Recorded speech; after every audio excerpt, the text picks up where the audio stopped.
infanticide type of sound and music. You can play this for a freaking kid, bro. A toddler enjoys this. This could be something that you would hear on YouTube Kids. This is could be a kid's bop. Daddy Hip Hop. Another episode of The Rundown. Your host, Feefo 24/7 here with the whole crew. We got a lot of things. We got a couple things to talk about today. And that's exactly where we're starting off with LiAngelo Ball, G3 as they call him in the streets.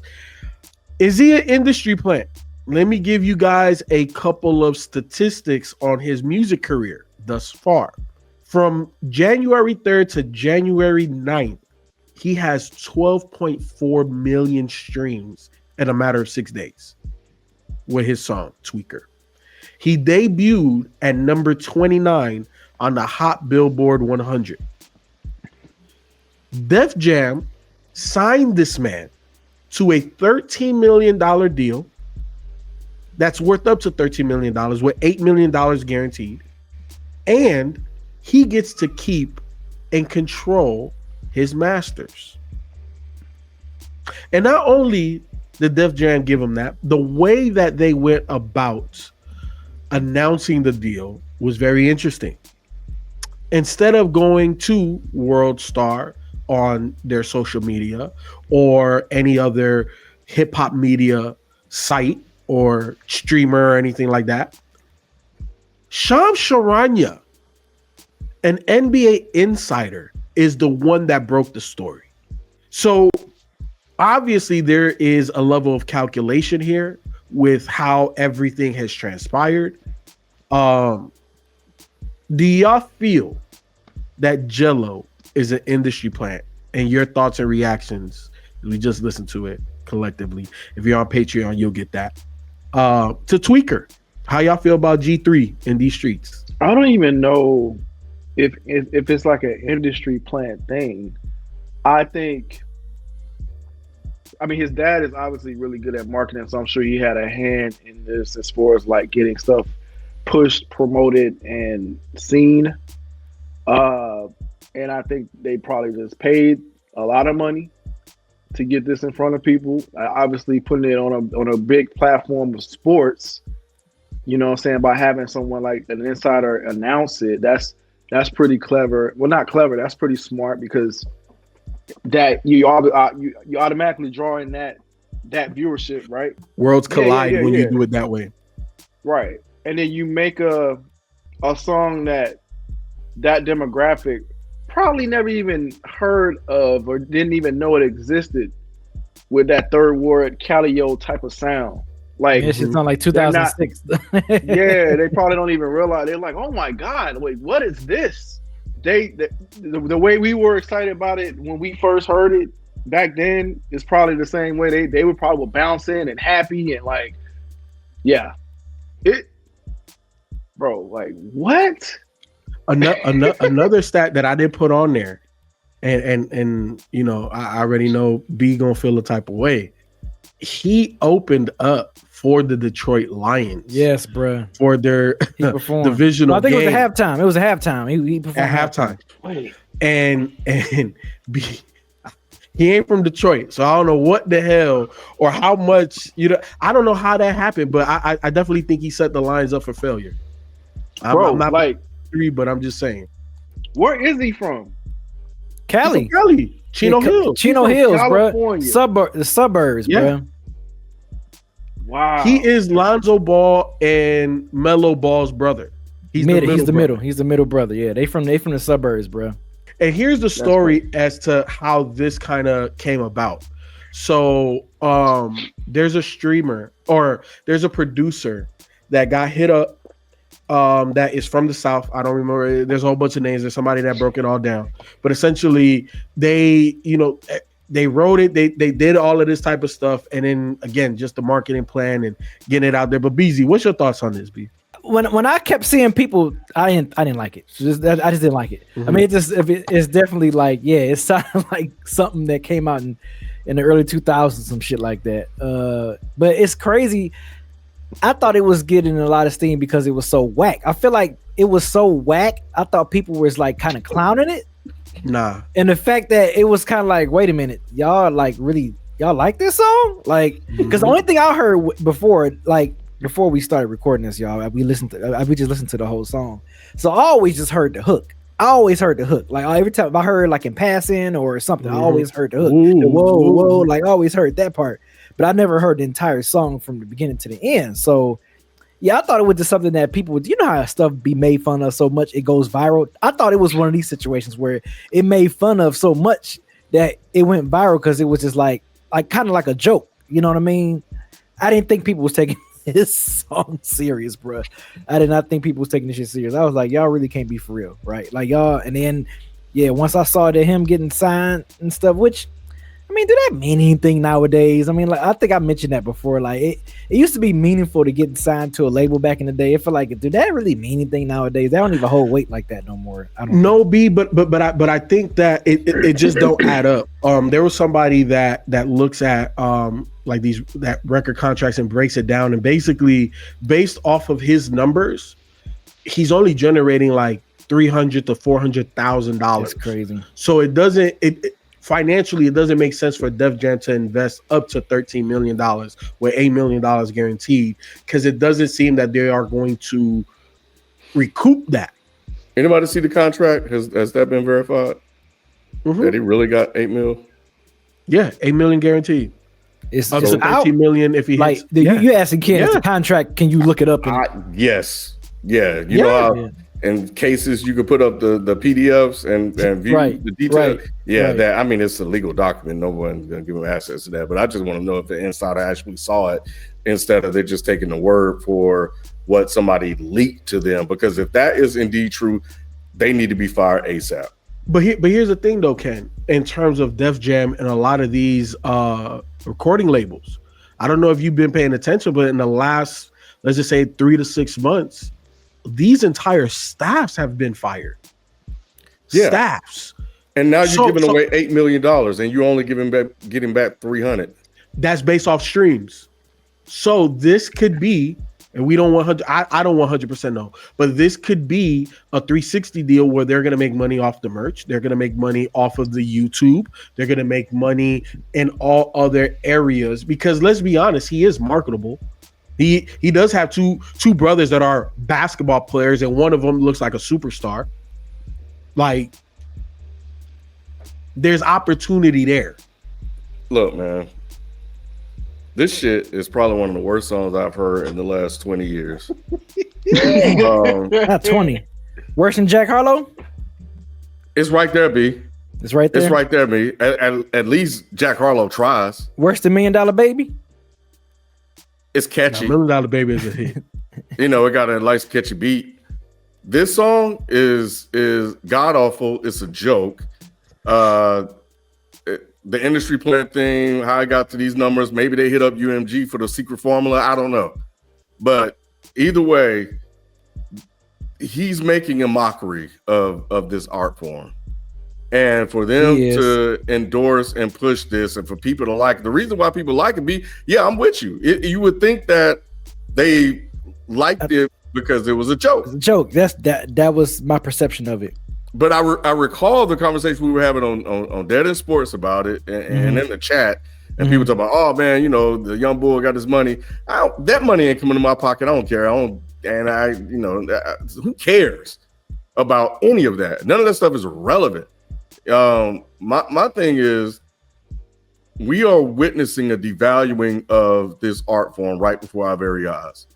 And when you take a song like this and blow it up and label it hip hop, going all the way back to a time and sound that is clearly dated, and the only thing people can cite is that it's catchy and the hook catchy.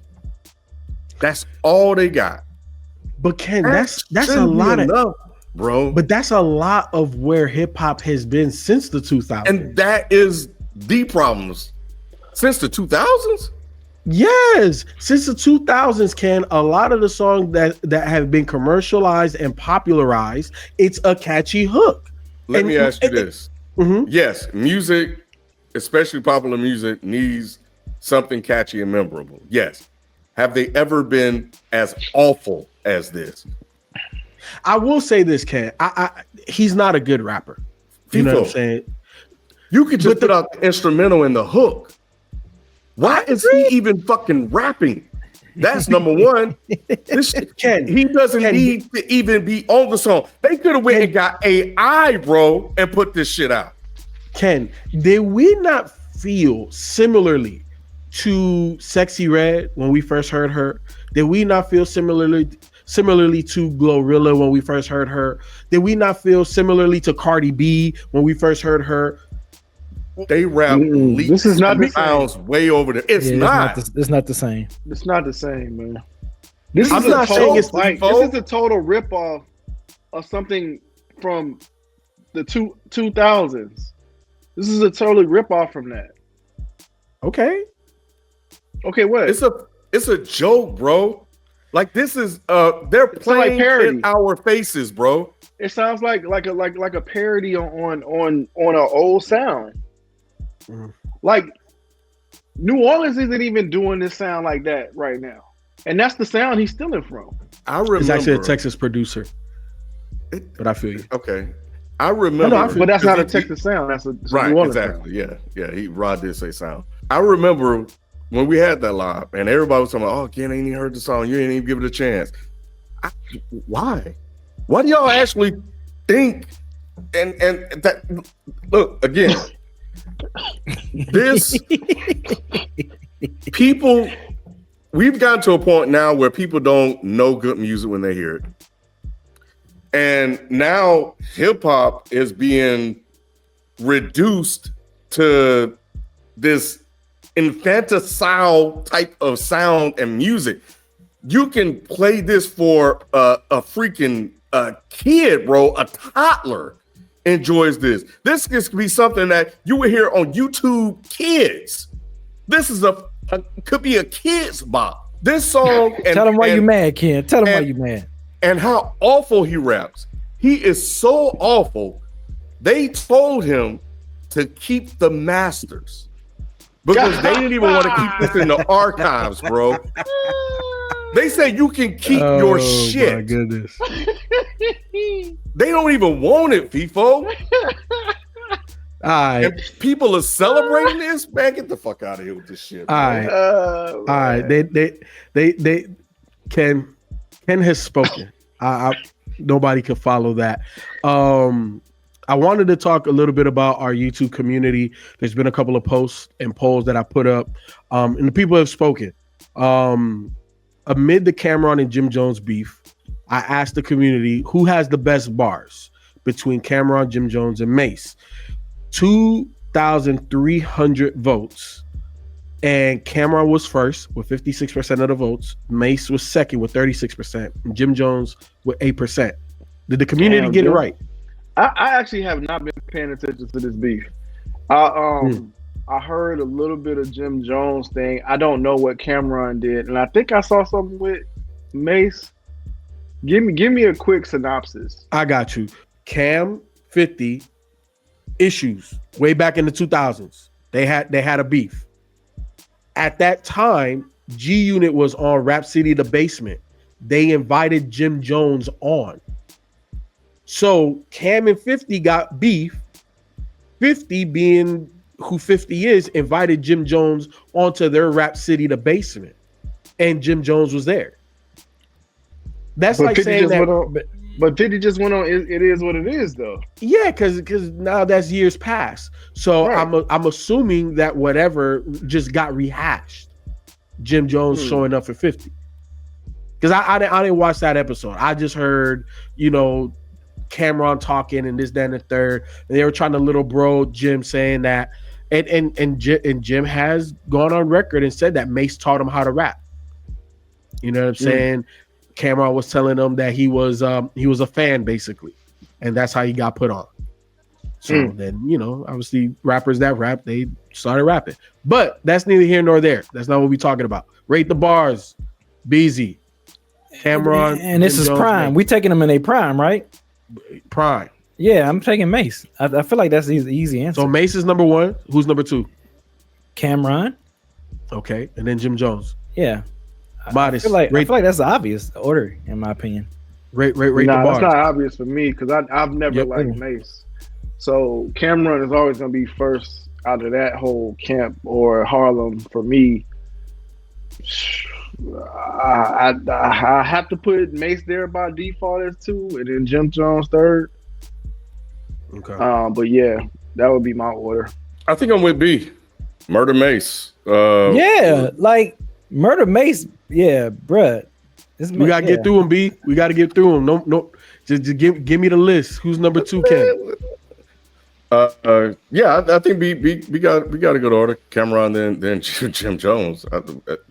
I mean, Jim Jones has been he's obviously last. He's obviously he's last. Yeah, to me, he is last, but I think he has the better later projects in their career. Like the most recent stuff, I think Jim Jones got both of them, but that's neither here nor there. Moving on. Sexy Red just got checked. Did y'all see the story? Well, Bernice King did, didn't she? Bernice King. So I don't know if you've been seeing the picture of the AI Martin Luther King kind of gazing into Sexy Red's eyes like in a club. And Sexy posted it. You know what I'm saying? So I've been saw it on MLK Day. She posted this past Monday, yep, right? Yeah. Yep. So it's been floating around before that. She posted it on MLK Day, and Bernice came out and said, and I quote, and this is off of IG, "This is intentionally distasteful, dishonoring, deplorable, and disrespectful to my family and my father, who is not here to respond himself because he was assassinated for working for your civil and human rights and to end war and poverty. Please delete." Fair or foul? Fair. I mean, I feel like, is there anything legally that Bernice can do? Because I feel like around this time every year they always messing with her, man. They always messing with her dad every single time. I feel like every year we always get to the point where we see image, and it's been going on for a long time. We always see like images made up with like, Martin Luther King in the club, or like a flyer with a fade or something like that, or with chains. Now, recently, I saw a thing that's been going viral. I don't know if y'all saw where this woman was like asking who would think would be the better tipper, Malcolm X or Martin Luther King. Like she asked strippers who would think be the better tipper. So like this stuff like that, man, this is like, golly, man, this is what we doing, y'all.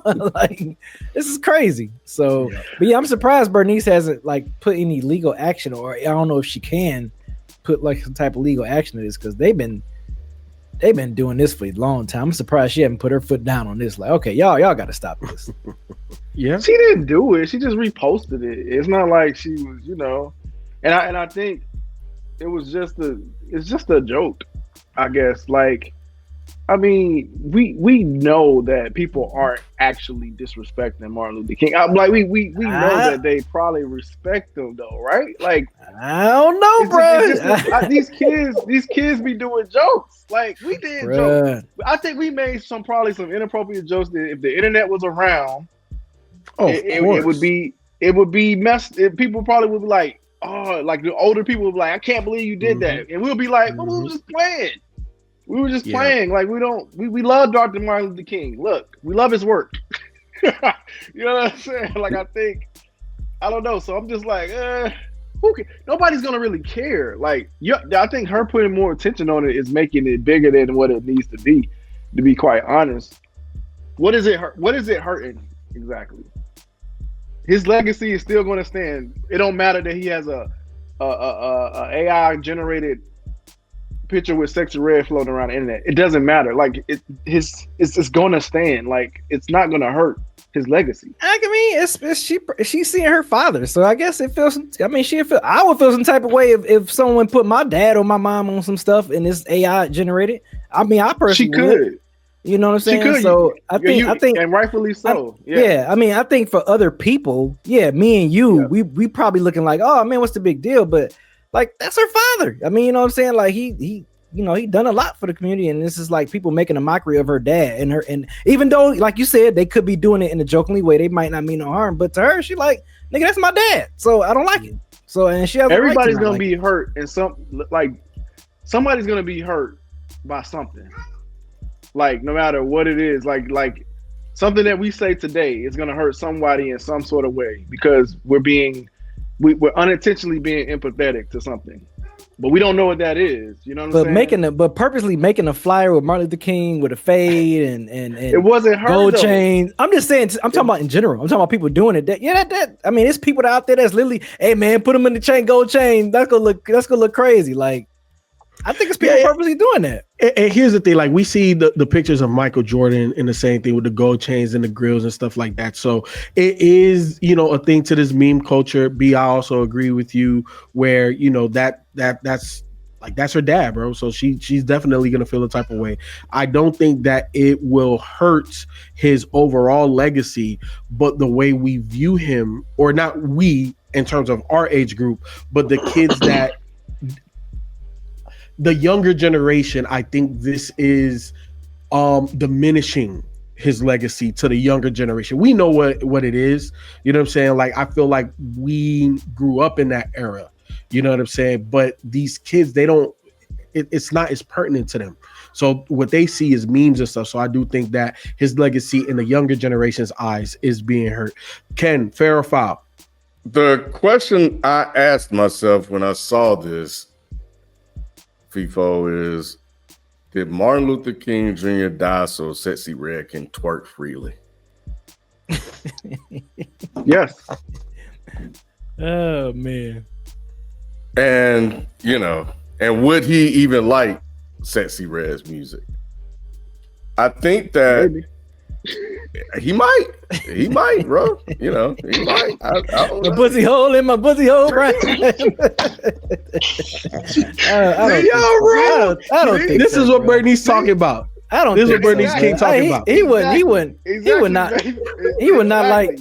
I knew Sexy somebody Red was gonna music, do bro. it, Ken. I knew somebody was gonna do it before we ended this video, and there it is. Now somebody clip Beezy 430. Bernie's coming for you, bro. Nah, because that mean they ain't clipping the whole thing. What I was saying before. Right, It don't matter. But things get taken out of context. Yep. Oh yeah, that's Yes. the internet. Yeah, stuff gets Yep. taken out of context. And that's all the I'm time. saying. And that's all I'm saying. That's all I'm saying. She has a right to be offended because that's her dad. Yeah, that's her dad. That's all I'm saying. I get it. I get it. And people have definitely done that. So I think that it was according to Sexy Red herself, because she did take it down and she issued an apology. And she said, you ain't wrong. And she admitted to being called out. And she said, never meant to disrespect your family. My apologies. Just reposted something I saw that I thought was innocent. And so she took accountability for her actions, and she Shout didn't. out to her. That's Which cool. is dope.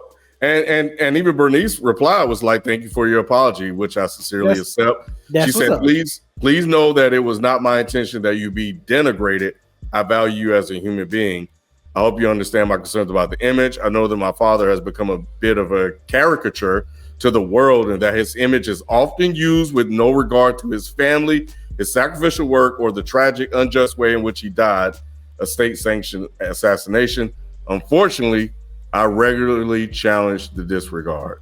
I earnestly wish that people would imagine what it would feel like to see their deceased, murdered father repurposed for party flyers, unjust legislation, etc. All the best to you, young lady.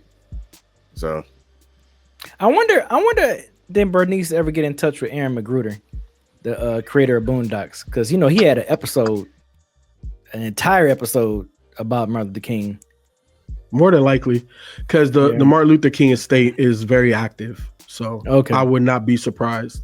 Moving on, Beezy, you talked about this. Albums that are turning 30 in 2025. Again, another poll. So shout out to the Dead Hip Hop community. We put this out. I put 4 albums out because that is the limit that YouTube allows me. So We got a bracket on that coming soon too. Exactly. So I selected 4 albums: Tupac, Me Against the World, Bone Thugs and Harmony, East 1999, Mobb Deep, The Infamous, Raekwon Only Built for Cuban Links. With 3,100 people voting, which one would you guys think that was the most popular one that people still bumping in 2025? Only built for Cuban links. Okay, Beezy, what's your guess? Now, that question is a little tricky It is tricky. because I was gonna say Tupac, Me Against the World. Probably, I feel like a lot of Tupac. Okay, that's your answer. I would say as far as people still bumping. I think because Tupac is so beloved, I would say that. I'm not going. I'm taking my feelings out of it. Ken, what's your So guess? Raekwon, Pac, and what was the other one? Mobb Deep and Bone Thugs. And They're not listening to the last two, so it's between those two. So I'm gonna go with Pop. Okay, so with 36% of the votes, again, 3,100 people voted. Mobb Deep, The Infamous is what people are still bumping with 36%. Number 2 is Tupac, Me Against the World. Number 3, Raekwon, Only Built for Cuban Links, and Bone Thugs came in at 10%. I'm surprised Mobb Deep got number 1. I'm kind of surprised. I'm not mad. I mean, it's an amazing album, but I didn't think it was gonna get. I didn't think it was. This is our poll, or this is no, this is our poll on YouTube community. Yeah, I thought. I'm really surprised. Pop. Yeah. I would think Cuban links with our community. Yeah, but okay. And wrapping up the rundown today, we are going to be talking about, and we're going to have to speed it up a little bit. We are going to be talking about the backlash that Nelly, Soulja Boy, Snoop Dogg are receiving for performing at Trump's inauguration. Now, first, let me start off with this. I did not know that it was a thing to boycott watching the inauguration or participating, this, that, and the third. So I didn't know that. I also saw on TSR News, which is the Shade Room News, they went to the inauguration. There was a big contingency of Black supporters there for Trump, and they were talking about how their views and everything aligned. Now, some of the things that I saw what Nelly and Soulja Boy had to say, and I will give you that information. But before I get into that, has Snoop said anything? Because I wasn't able to find if Snoop was defending himself. I haven't heard anything what Snoop said. We heard something, right? Okay. No, I was just gonna say we were just talking about this on the Myke Still On podcast just past Sunday. I said that Snoop was saying he was kind of preparing people for any possibility since mid to late last quarter last year. He was just like, he's not picking a side.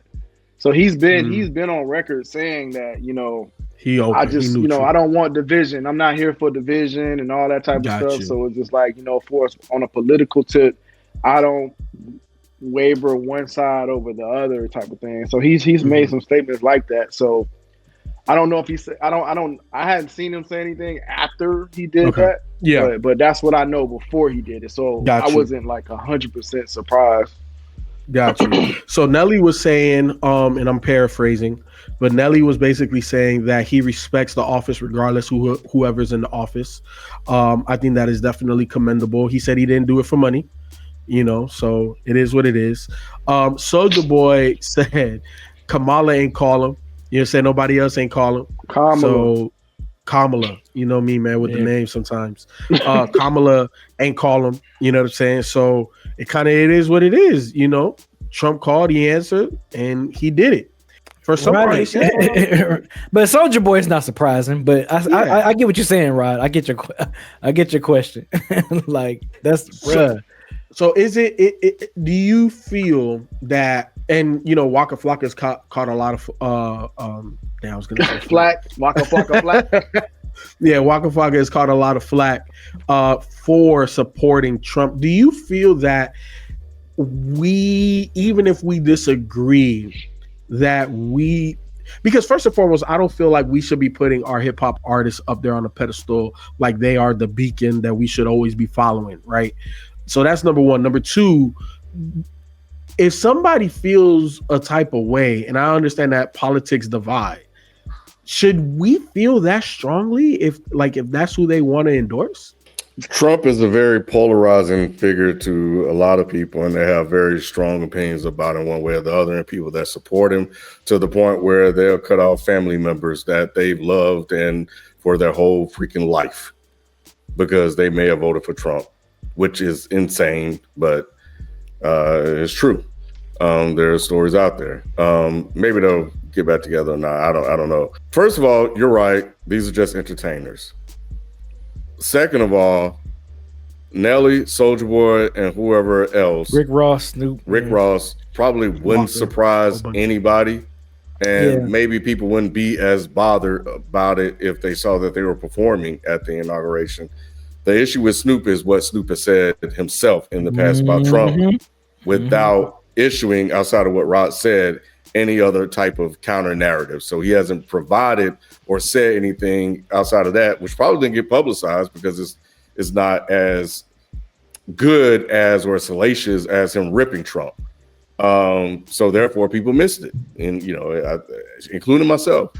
So because people didn't know that, they only know what the clip that they've seen of him saying.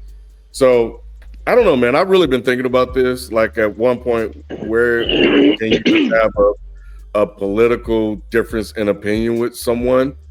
And I don't have any final thoughts on that. It's just something I've been mulling over. So I think that people feel betrayed by Snoop, that they felt like he should be down with the cause, be almost did with the down with my N-word. Yeah. Way to catch yourself. Sort of thing. But I think you got to remember who these people are, bro. You got to remember what Snoop Dogg is. So Snoop Dogg rolls with these guys all the time. Like So I want to mention a couple of the comments that we got on this post that I made on the YouTube community. Shout out to the YouTube community, man. Y'all definitely been liking all of the involvement that we've had over there. But Doug Connolly 96 says Snoop will do anything for a check. Check out his feature on the Corey Feldman album. So I guess we should check that out.